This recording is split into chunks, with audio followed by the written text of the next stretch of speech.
Hi, welcome to Yoga Flow with Kim. I'm Kim and today I'm going to show you figure four chair.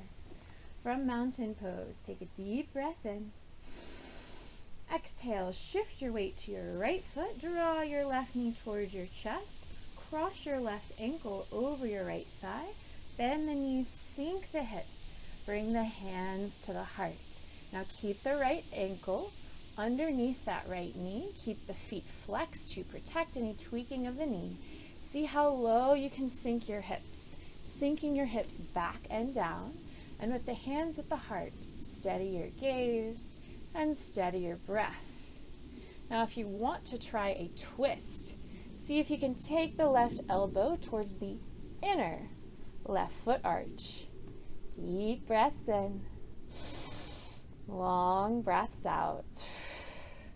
And then you want to make sure you try it for an equal amount of breaths on the other side. Take a deep inhale from mountain pose.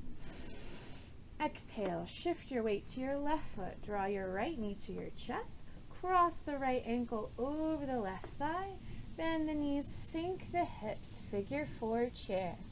Keep that left knee over the ankle, feet flexed. Maybe try the twist. Right elbow to the inner right foot arch. Steady your gaze, steady your breath. Deep breaths in, long breaths out. Figure four chair.